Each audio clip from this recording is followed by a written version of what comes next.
My sister is infertile and I'm glad I 28 have an older sister, Angela 30F, whom I have never liked. She always had to compete with me, but never in a normal sibling rivalry way. Our entire life she always seemed resentful of my existence as the spotlight couldn't perpetually shine on her, so she had to step on everything I enjoyed. Per se, if I learned piano, she had to learn piano. If I excelled at a subject, she suddenly became a scholar in it. If I told my mom I had a crush, Angela would be dating that boy in a week. I would always tell my parents when she did this, but I was disregarded because infertile sisters copy each other, and I can Bricklegate. She always monitored what activities I did, and the clothes I wore so she could outdo me. If I wore a flannel, Angela would come to school wearing an all-flannel dress. It was 2010 and that was peak fashion in our school mall. There was also more praise that followed Angela, even if I took the initiative to begin the activity first. She was praised because she was better. My parents would miss work to attend her dance recitals, going to every single one because the world would stop if they missed it. However, I remember maybe 2 of mine they attended because they were mushrain stuck at work or were otherwise preoccupied. Angela reveled in this. She would make comments under her breath around our parents. Our parents weren't around. She'd tell me how much she hated me and how I should stop trying because I would always come second to her. She also physically bullied me in school. Angela purposely tripped me, threw things at me, and hit me in the hallways on a nearly daily basis. The school had gotten involved multiple times, threatening Angela with suspension, and my parents fought it every time. My parents repeatedly told administration that this was a family matter and we were just bickering like normal sisters. She was never once reprimanded by either parent. Once Angela was caught impaling a cat on the school fence, and my parents still defended her, saying this was normal teenage behavior.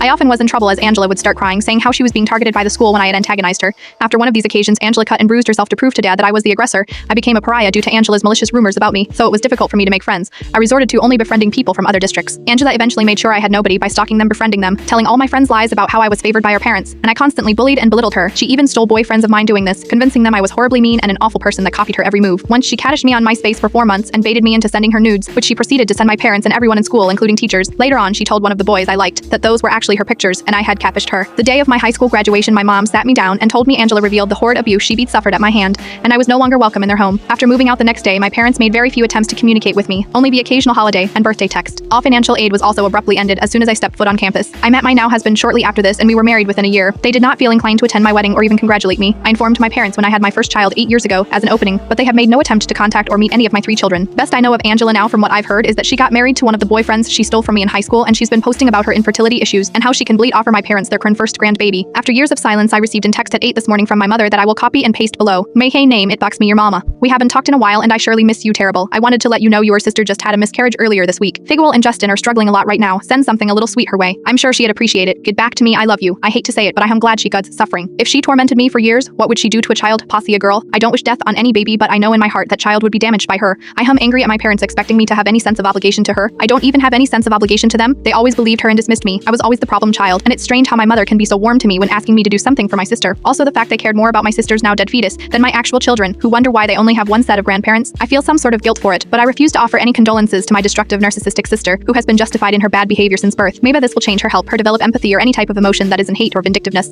If that happens, I would be more than willing to offer support, but until then I feel nothing but a small inkling of happiness that she's hurt.